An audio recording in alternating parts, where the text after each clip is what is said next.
Hi అండి, welcome to Mithunam channel. ఈరోజు నేను మటన్ పలావ్ చేశాను. అది ఎలా తయారు చేశానో మీకు చూపిస్తాను. ముందుగా స్టవ్ పైన పాన్ పెట్టి అందులో నెయ్యి వేసుకున్నానండి. ఒక 3 టేబుల్ స్పూన్స్ నెయ్యి వేసుకున్నాను.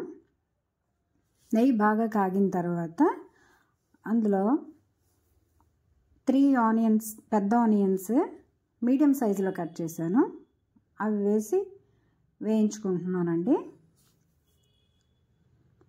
గోల్డెన్ బ్రౌన్ వచ్చినంత వరకు వేయించుకోవాలి. ఆనియన్స్ కొంచెం తొందరగా వేగాలంటే కాస్త సాల్ట్ వేస్తే తొందరగా వేగుతాయి.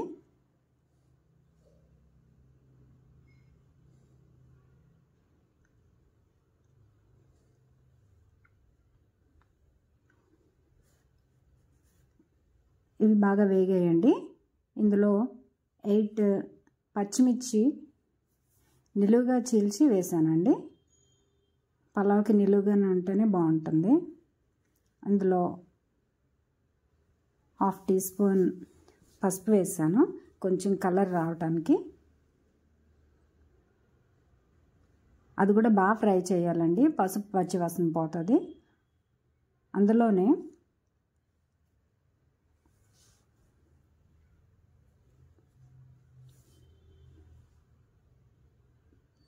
3 టేబుల్ స్పూన్స్ అల్లం వెల్లుల్లి పేస్ట్ వేసాను. ఇది కూడా పచ్చివాసన పోయినట్టు బాగా వేయించాలి.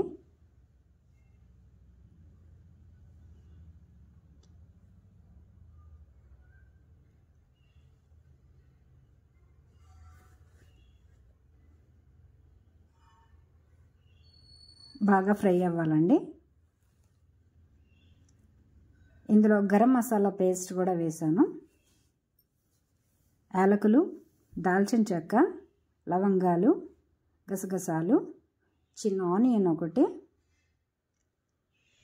వేసి పేస్ట్ చేశానండి.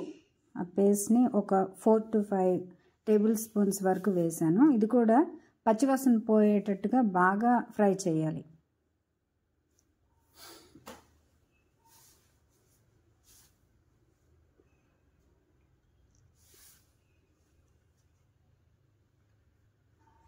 ఇవి బాగా ఫ్రై చేసుకోవాలి.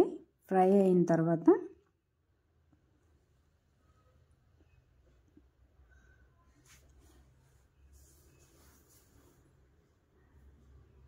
నేను రైస్ ఆల్రెడీ కుక్ చేసి పెట్టుకున్నానండి. 1 గ్లాస్ రైస్కి 2 గ్లాసెస్ ఆఫ్ వాటర్ వేసుకొని బాయిల్ చేసుకున్నాను. అలాగా 2 గ్లాసెస్ రైస్ వేసుకున్నాను. అది బాగా ఉడికిన తర్వాత ఈ పేస్ట్లో వేసుకొని బాగా కలుపుకుంటున్నానండి. అందులోనే నేను ఆల్రెడీ మటన్ కర్రీ వండి పెట్టుకున్నాను. ఆ మటన్ కర్రీని ఈ రైస్లో వేసి కలుపుకుంటున్నానండి. ఈ ప్రాసెస్ అంతా సిమ్లోనే ఉండాలండి. ఫుల్ సిమ్లోనే మొత్తం అంతా చేయాలి, లేకపోతే అడుగు అంటుకుంటుందండి. కాబట్టి సిమ్లోనే ఉండాలి స్టవ్ ఎప్పుడు. ఇందులోని మనకి టేస్ట్కి తగ్గట్టు సాల్ట్ కూడా వేసుకున్నాను.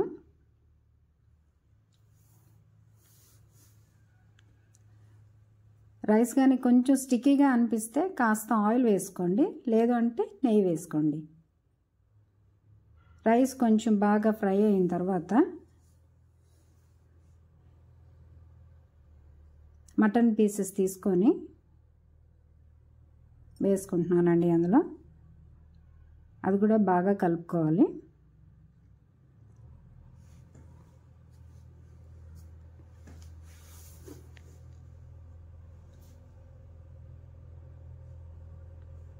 కలుపుకునేటప్పుడు కూడా కాస్త స్లోగా కలుపుకుంటే రైస్ అనేది కట్ అవ్వకుండా ఉంటుంది.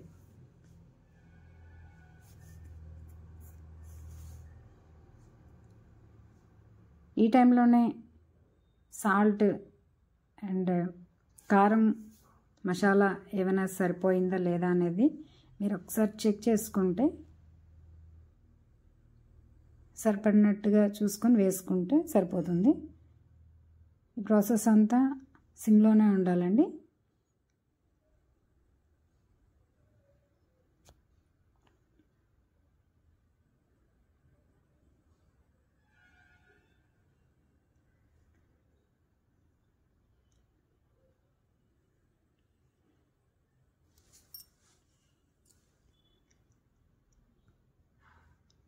అన్నం అలాగా ఫ్రై అయిన తర్వాత ఇంకా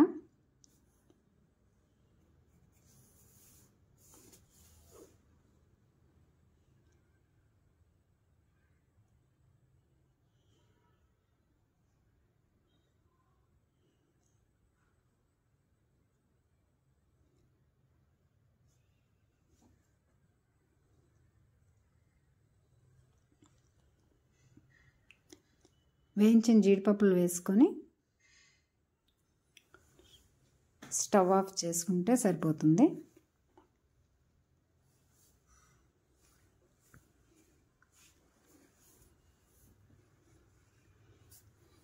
టేస్టీ మటన్ పలావ్ రెడీ అండి. ఇది మటన్ కర్రీ నేను చేసినటువంటిది. Thank you so much.